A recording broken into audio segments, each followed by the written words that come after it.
Bonjour, messieurs, dames, Sénégalais, Sénégalaises.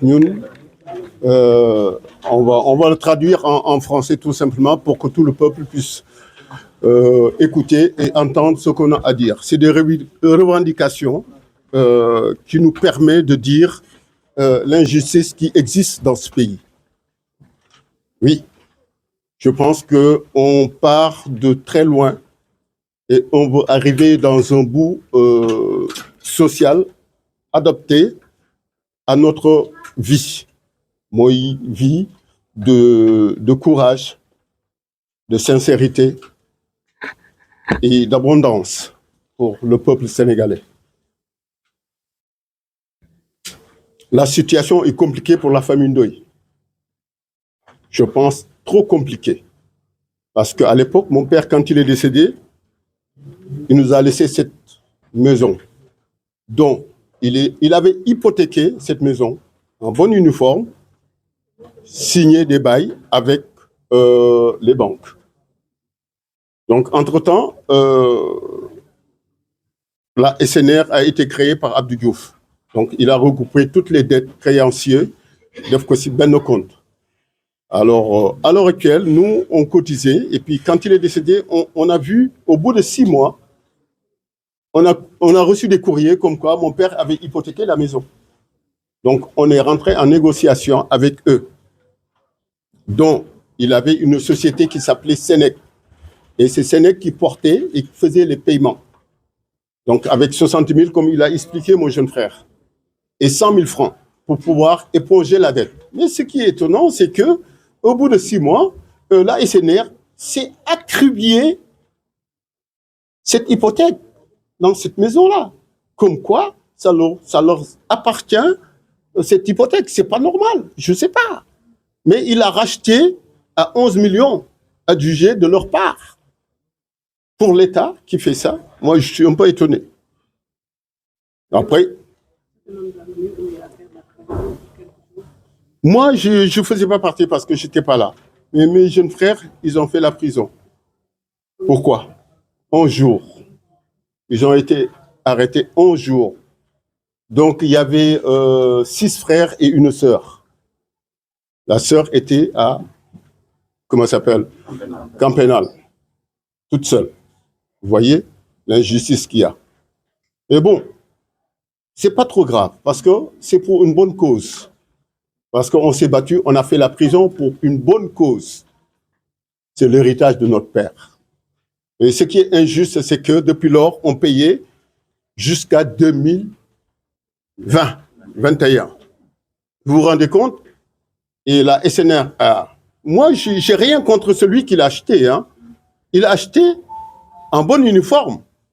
Mais il faut voir le fond de cet achat-là. Parce que l'achat qui a été acheté sur des choses, sur des bases qui ne sont pas claires.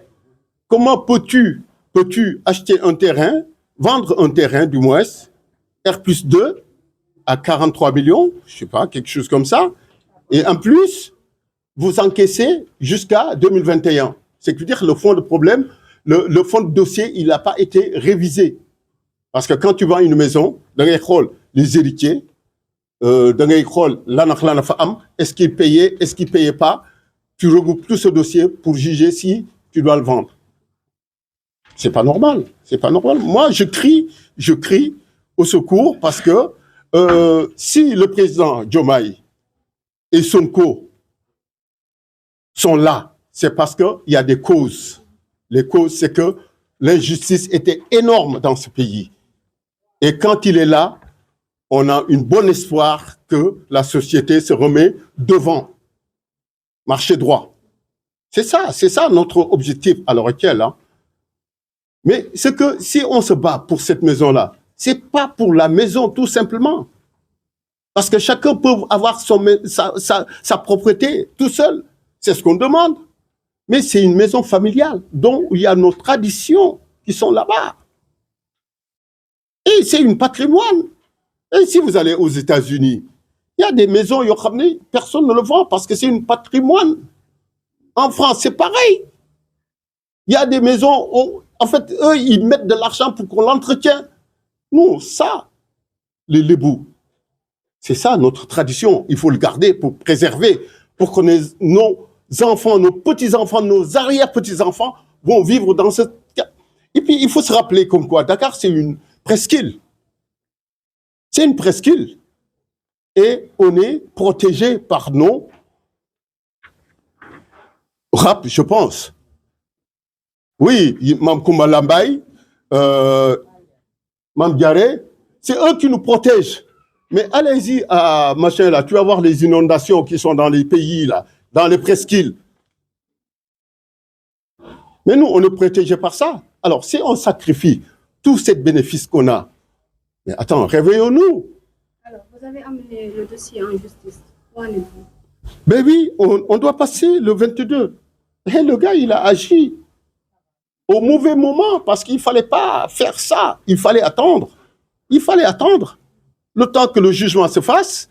On lui attribue définitivement son dû pour pouvoir faire ses constructions. Mais il ne l'a pas fait. En fait, c'est juste pour nous pousser à qu'on puisse partir, nous intimider. Pour juste ça. Parce que emprisonner 7 personnes, détruire une première partie de la maison, après détruire une deuxième partie de la maison, c'est juste pour qu'on puisse partir, définitivement. Mais Dieu est grand. Hein? Dieu est grand. Et je pense que Dieu va nous protéger parce qu'on est sur la bonne voie. Je vous remercie. Merci.